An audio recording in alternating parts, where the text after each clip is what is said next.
Hello and welcome back to Skies of Arcadia with me, Matthew Caddis, aka Poogie. So, today we are heading for the Maw of Tartas, which is located in Valua, very close to the capital in fact. So this is a long journey. I am going to start my journey from Sailor's Island, probably above the clouds, so as to avoid any unnecessary battles.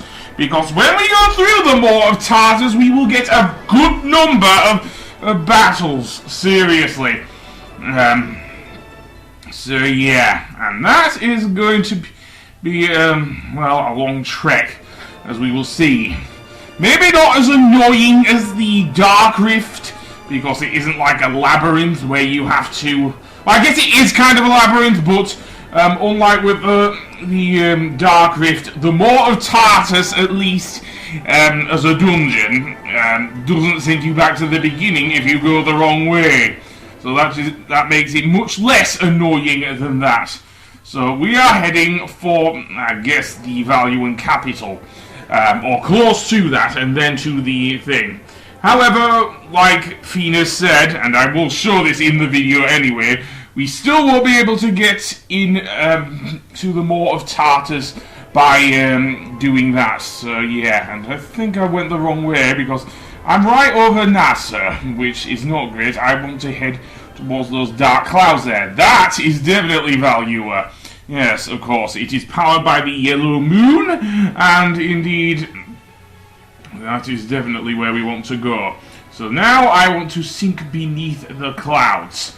Yes, because the entrance to the Maw of Tartas is deep, deep below here, because, of course, with the new technology Brabham and Ismail have put on the Delphinus, it makes it much easier to traverse. So let's see. Let's have a look. What a bit of grey, and oh, and we've found another discovery, the dancing lights. Yes. Which look more like yellow jellyfish or something. Just hope they don't sting. Anyway, that being said, let's see. We want to go further in under here. So yeah, the entrance to the Maw of Tartas itself is kind of like an underground cave entrance. That is what you're looking for. So yeah, you won't encounter any enemy battles below or above the clouds, so yeah, it is only when you're going through the normal map will you have to deal with that. So that makes finding it quite a bit easier. And yes, the weird looking, what looks like a weird JPEG from, again, this game is from the early 2000s, so what can I say? Let's see. Yeah, I've run out of things to talk about, really, because, yeah, the foggy thing just looks weird when I'm looking at it from here, so, yeah, but you do have to understand this game was released in 2002, although the original was released in 2000 on the Dreamcast, one of the few RPGs on the console, the other being that I know of. Grandia 2.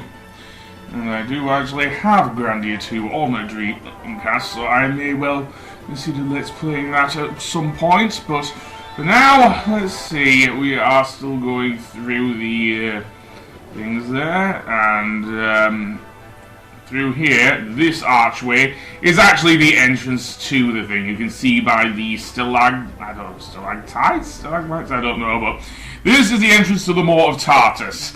And, yeah, it's a cave that we have to drive the Delphinus through. Now, you definitely want to save here, because the next save point is close to the boss. Seriously, so you do want to save. Definitely. So, with that said, let's go through the Maw of Tartas, shall we? Yes, I think that would be a good idea.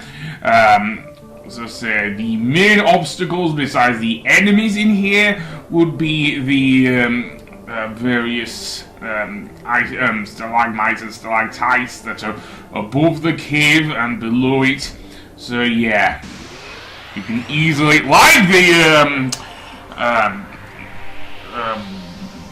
Dark Rift get easily lost in this dungeon. I've already said that. Anyway, we have some new enemies here, and I'm not sure if I want to keep Vice on the Yellow Moonstone, just saying. Let's switch you to the... not sure, because the Silver Moonstone is, well, isn't that element. I guess I could use Pyrolen with the thing. With Enrique, I do want to switch him over, probably to the either the Blue Moonstone and also the Frostblade. But what am I doing? But yeah, let's go with that, and I'm going to use Lambda Burst. 2 of the enemies took damage. Only 1 of them was thing there. So let's get rid of the Mothman. Seriously, it doesn't look like a moth. It looks like a flying fish. Which, given the fact that we are, friggin', sky pirates, that makes sense! So, yeah, and apparently these guys have just casted Increbus on us. So let's get rid of Mr. Nyrad, who kind of looks like a cross between a Lantern from Pokemon and Raphael the Raven from Yoshi's Island. And oh boy, they can even stone you. Yeah, I think we'll need a Curia Crystal or something like that. Well, apparently you just inflicted panic on them, Enrique. Very good. And that Monstrum is annoying. Yes. He isn't a French killer, but he is able to turn you to stone, apparently. So let's use... Well, I can't use Curia, so... let's hope they don't... Well, as is the case with many... examples of using stone sort of abilities in RPGs. Certainly in the Final Fantasy games, using a stone sort of move will instantly kill you. I don't know if that is the case with Skies of Arcadia, but you can never be too careful. Anyway, we've defeated them thanks to Rain of Swords. So let's carry on through this dungeon. And, yeah, it is mostly linear. So, yeah, it's just there are forking pathways, and one will lead you the wrong way, and it is very annoying. That's what I don't like about the Maw of Tartas, and I guess also the Dark Rift. But let's see the next battle, shall we? So, what do we have here? Well, we have these giant plants. We saw, I guess, a variation on these guys. A bit earlier. I don't want to use Delta Shield, I want to use Lambda Burst. They have a ton of HP, however, so yeah. And Lambda Burst, apparently there are a couple of more enemies, a couple more monstrums here. As I say, they are not Peter Van Eckhart or anything like that. So I'm guessing we're safe from that. So yeah. Okay, so now, yeah, you crit them there, Enrique. 500, very good. It's just that they have high HP, so that's why it feels like it's taking an age to defeat these annoying plants. And I can't use Pyrolen because I don't have the SP here. So you focus on the Monstrums. Seriously, focus on the Monstrums. That'll do some damage. So yeah. Okay, that's one down. Yeah, they have less HP. Best get rid of those guys, you know what I mean? So... you go to the Fina. Very nice. And let's see. Now we can use Rain of Swords. Let's see how much that does. Not bad. But maybe I should use Royal Blade. And their pollen. Well, I didn't see what that does. Does it inflict status ailments? Well, I don't know. Because Fina dodged it. So yeah. Also attacks you with its roots, but.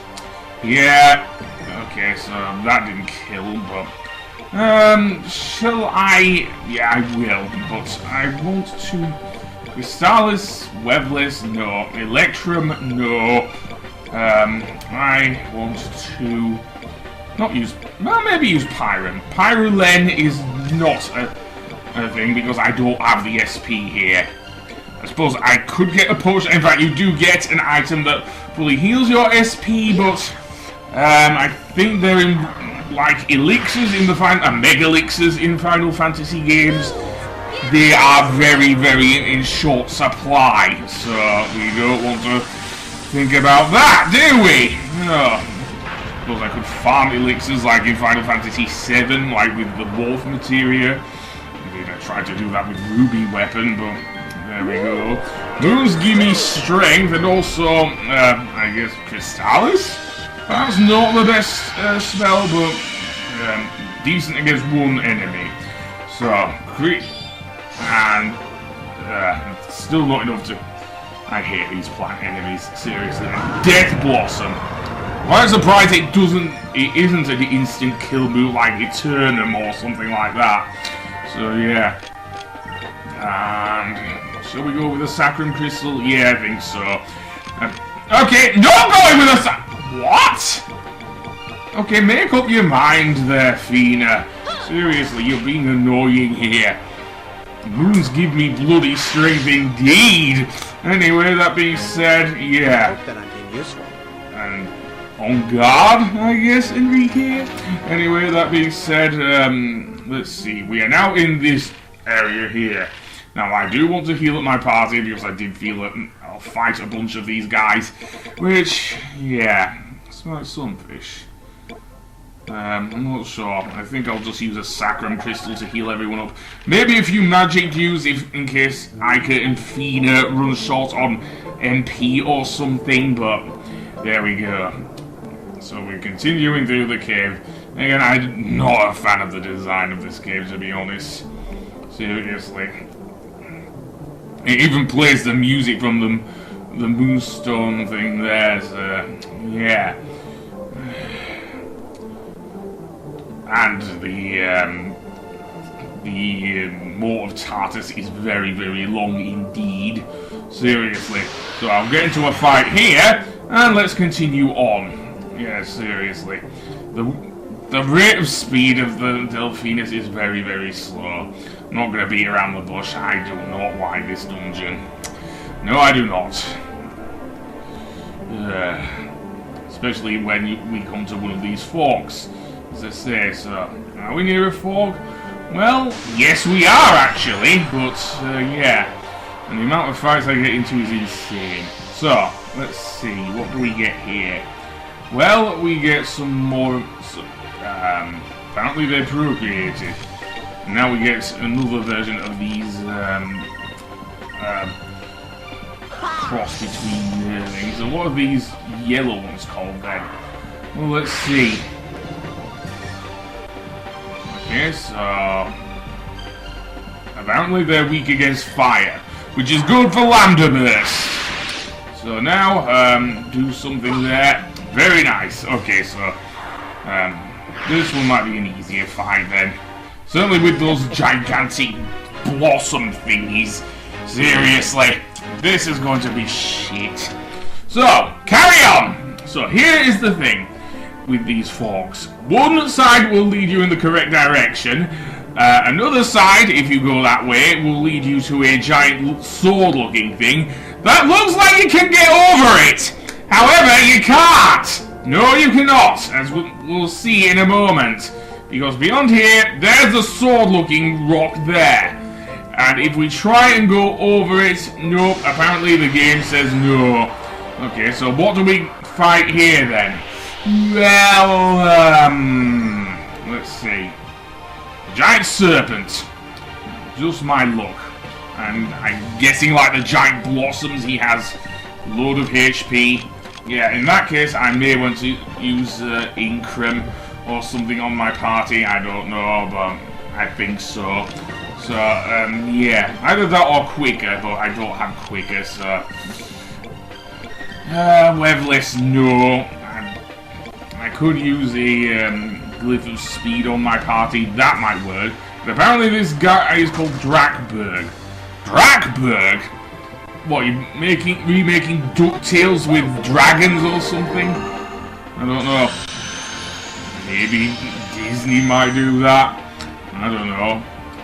But anyway, let's speed up our party because this annoying servant can use Frost Breath, just like those two heads back in Dakat's cave. Oh boy. Yeah, that's annoying. Yeah.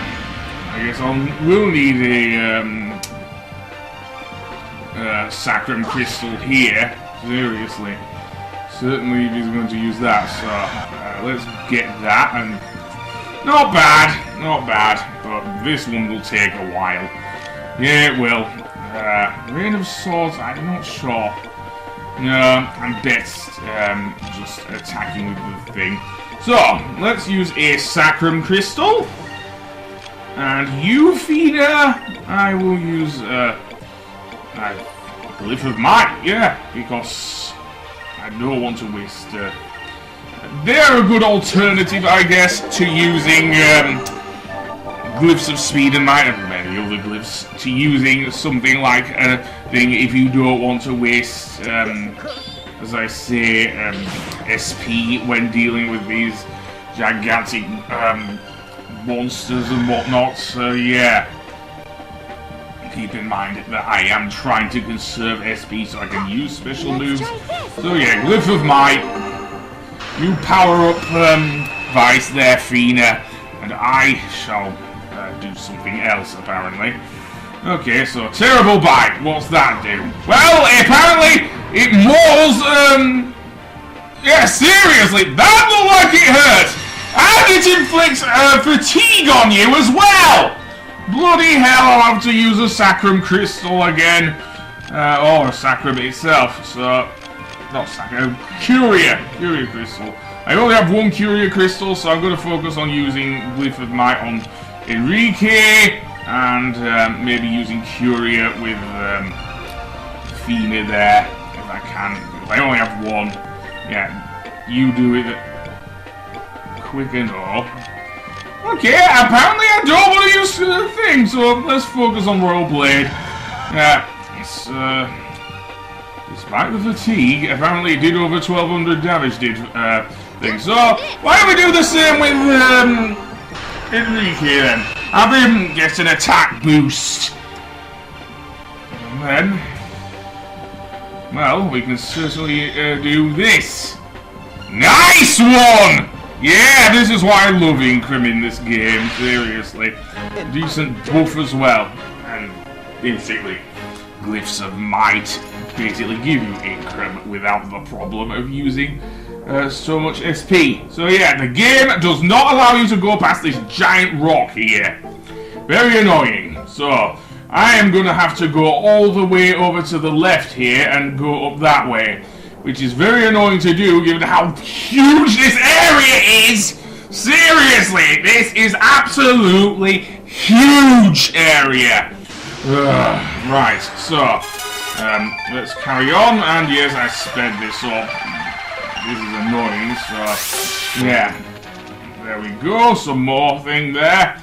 And let's go through here, a bit up, and, then we have another, I think, fork here, denoted by the giant stalagmites? Or is it?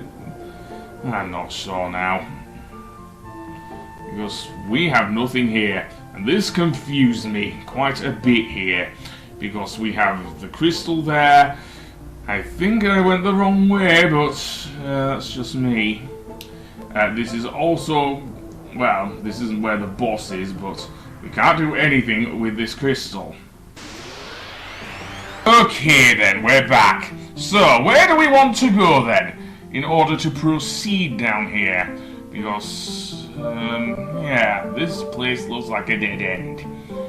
And that ain't good. So, going up is still a problem. Going down leads us back to that stupid stalagmite in the way. And, yeah, looks like I did go the wrong way.